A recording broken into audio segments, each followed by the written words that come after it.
essay by James Rachel's, God and Morality Are Incompatible. It is about just what the title indicates, and I guess the trick is to see why he thinks that they're incompatible. And they're incompatible for him because he has very definite notions of what each of those things are. That is, what is God and what is morality. A key feature in his notion of God is that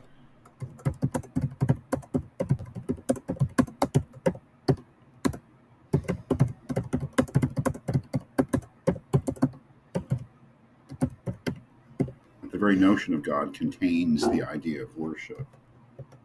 Put another way,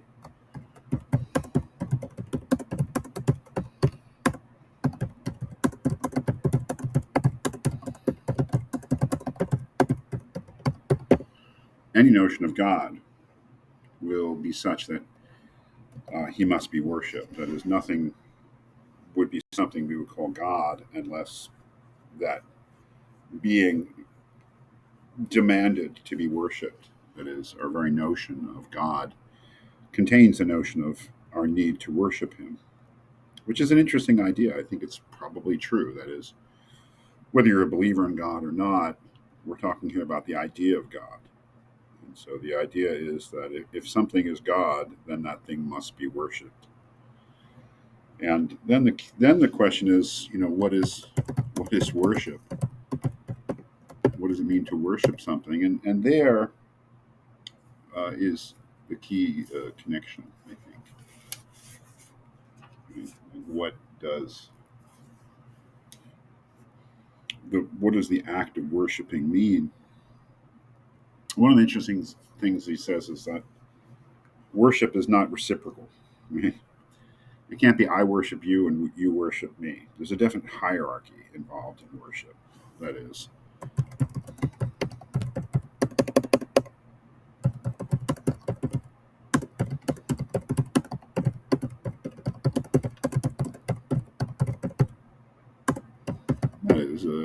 there's no such thing as worship unless we recognize that God is superior to us. And worship is the worship of the attitude of the inferior being to the superior one. And that, I think, is probably true.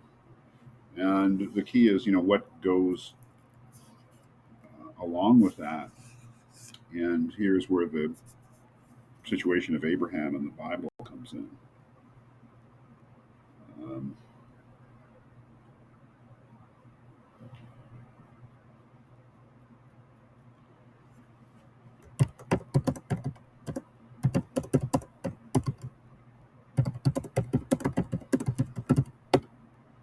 God is to be obeyed in all things. And you might say, no matter what.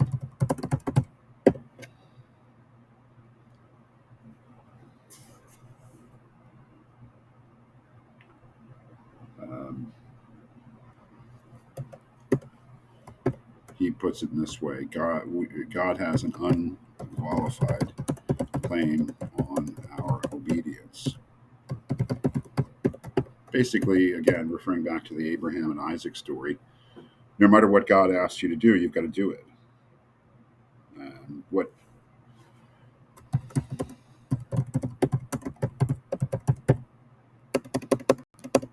let's say, let's come out and say it: moral authority. The highest moral authority is God's will.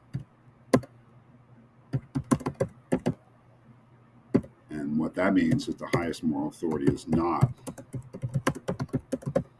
your own conscience.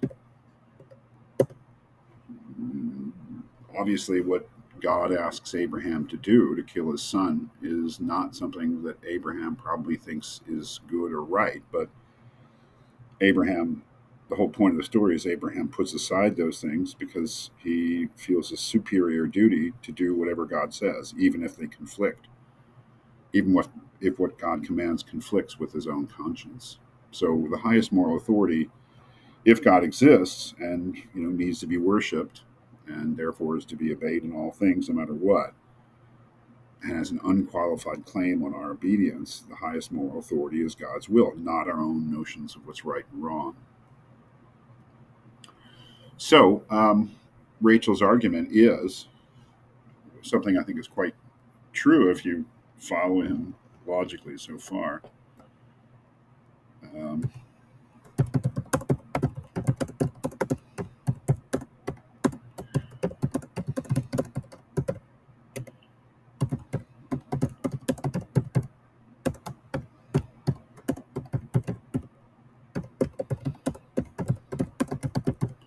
Now, an autonomous moral agent is somebody who gives the law to themselves, who decides for themselves what is right and wrong, as he describes in the essay.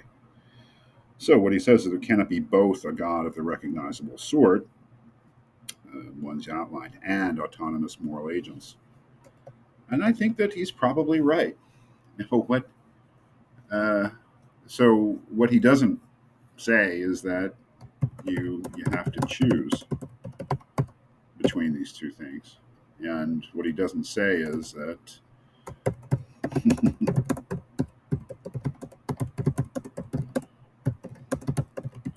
that is, I think he's quite good in laying out a position that you can't have both.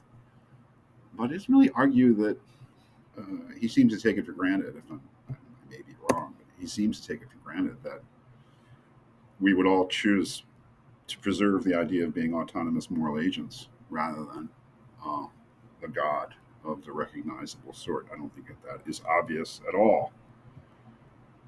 That is, I would say, yes, you have to choose if he's right in his argument.